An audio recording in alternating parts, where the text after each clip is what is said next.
pour magnifier Dieu. Autre chose, tous ces saints qui constituaient des références, mais ce sont, quand nous étudions, nous, les historiens, la civilisation matérielle et immatérielle, nous nous basons sur des monuments, sur des manuscrits, sur des textes, sur des documents.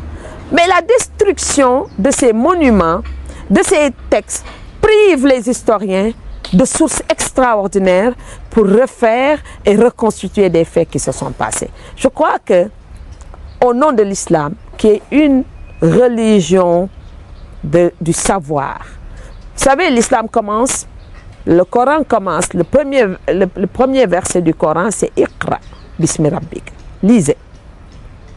Donc c'est une religion du savoir. On ne peut pas détruire le savoir au nom du savoir. Je ne peux pas concevoir cela. C'est une régression pour l'humanité. Et c'est pourquoi, moi, cette affaire de Tombouctou, c'est plus qu'une interpellation à la conscience humaine. Au lendemain de la Deuxième Guerre mondiale, on avait créé une institution comme l'UNESCO pour répondre justement à la barbarie que représentait la guerre. Et j'aimais beaucoup cette phrase. C'est dans la conscience des hommes qu'est née la guerre et c'est dans la conscience des hommes qu'il faut détruire la guerre. Mais aujourd'hui, ce qui se passe à Tombouctou interpelle la conscience humaine. On ne peut pas détruire une civilisation. C'est comme si on détruit l'espèce humaine. Ça, c'est moi le niveau où aujourd'hui je me situe. Notre apport à l'islam. La civilisation islamique n'est pas seulement une civilisation arabe. Elle est islamique, ça veut dire que les négro-africains ont leur apport, les Iraniens ont leur apport, et Tombouctou symbolisait l'apport des Noirs à l'islam essentiellement. Et cet apport positif que les Noirs ont apporté à l'islam. Parce que aussi, comme disait Senghor, au rendez-vous du donner ou du recevoir, il faut qu'on soit capable de dire ce que nous donnons.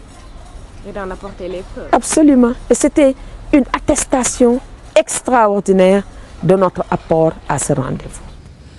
Une ville qui mérite d'être choyée, qui mérite d'être mise en valeur, Tombouctou aujourd'hui en péril. Ndeye Fatou, choyée parce que Tombouctou, quelque part, Tombouctou porte le nom d'une femme et la femme mérite d'être honorée. Ndax bu ñu ci dellusee ci tur bi rek dañ ne woon dafa am benn teen bu fa nekkoon benn soxna su baax nekkoon ca pingu teen ba saa yi ñi nga xam ne dañuy war seeni gëléem ñëwee di naan mu tànk ndox may leen ñu naan mujj gi kuy dem ca teen ba da nga naan maa ngi dem tinu buktu soxna si moo tuddoon buktu bu ñu boolee tinu buktu maanaam teenu buktu bu ñu defee contraction bi moom moo joxe Tombouctou kon mu nekk ne jigéen dañ ko war a sargal ni ñuy sargalee Tombouctou waaye tamit sargal ko ndax ñi nga xamante ñooy jàngalekat yi ndax Tombouctou sànq wax nañ ko am na ay téere yu mag yoo xam ne ñu mel ne Abdourahmane El Sadi bind nañ ko ñu mel ne Mahmoud Kati bind nañ ko te ci biir téere yooyu moom mooy premier livre yi nga xam ne première source yi nga xam ne nit ku ñuul moo bind ci boppam ndax xam nga yenn saa yi tubaab yi ñooy faral di bind ci ñun mais bii yoon mooy téere yi nga xamante ne si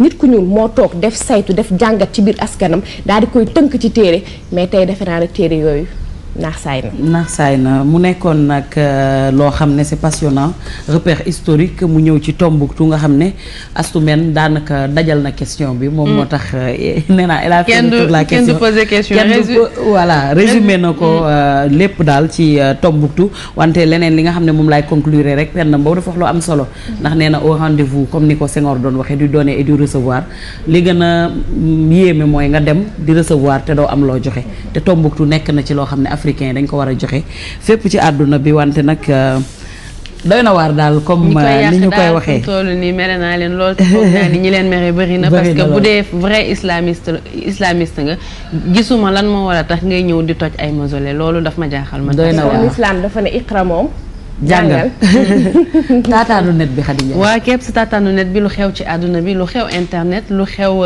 tey ji léegi bi ngeen ñuy seetaan boo leen ko bëggee découvrir xool leen rubrique bi di taataanu net bi.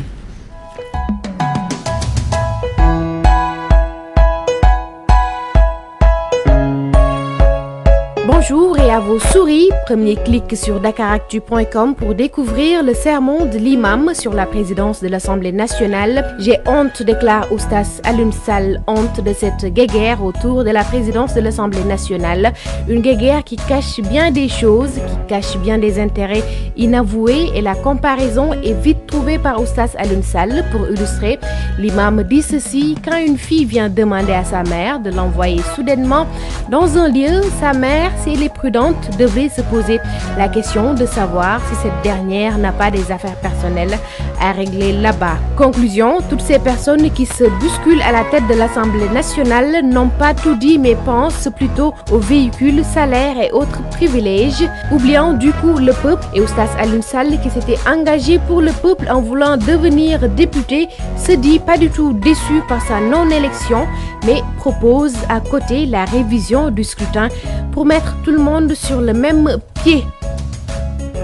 Une révision du scrutin sur Dakaractu, une protection du patrimoine sur Seneweb, le patrimoine de Tombouctou en question, dilapidé ces derniers temps par les islamistes. Le ministre de la Culture sénégalais annonce des mesures prises par l'État. Désormais, tout manuscrit, pièces archéologiques, masques ou textiles provenant du Mali sans autorisation du Musée national de ce pays sera saisi. Des mesures beaucoup plus coercitives sont aussi en branle, annonce le ministre de la Culture, avec des mécanismes de sanctions contre le trafic illicite de manuscrits et des objets archéologiques de Tombouctou, une façon pour le Sénégal de se conformer aux lois internationales relatives à la protection du patrimoine culturel mondial, déclare le ministre de la Culture sur seneweb.com.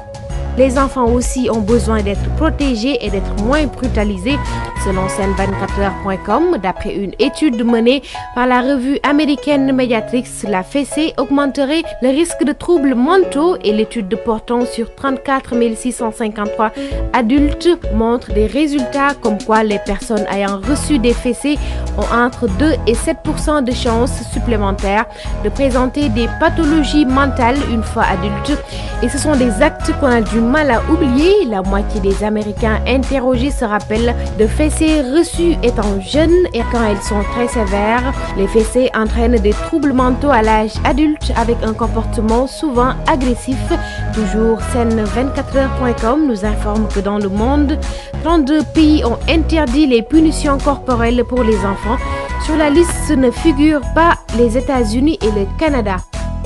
Et sur futurmedia.sn, Faloudien pour une réorganisation du monde de la musique. L'ambianceur demande à chacun de rester à sa place, la place méritée, que les danseurs se limitent à la danse et les musiciens à leurs instruments pour un retour à l'orthodoxie et à la musique de qualité. Sauver la musique sénégalaise, disons, de ce fourre-tout qu'il est devenu, et pour y échapper, le chef d'état-major des ambianceurs a presque tourné le dos à la musique mbalax pour se consacrer à la musique acoustique. Mais bon, où est passé Faloudien ces dernières années? L'homme mana est là, mais actualité électorale oblige, il a préféré ne pas mettre de cassettes sur le marché. Mais bon, il a quand même eu à travailler sur la production de 2 albums. Le premier sera bientôt sur le marché. Pendant ce temps, Pape Diouf lui a pris de la distance. Oui, il reconnaît Faloudien. Si on n'est pas jaloux, on doit reconnaître que Pape Diouf a pris de l'avance et que maintenant il fait le buzz. Un Faloudien très humble et très sincère quand il parle de Pape Diouf. Après les clics d'infos, un peu d'humour, histoire de vous relaxer et de vous souhaiter une excellente journée.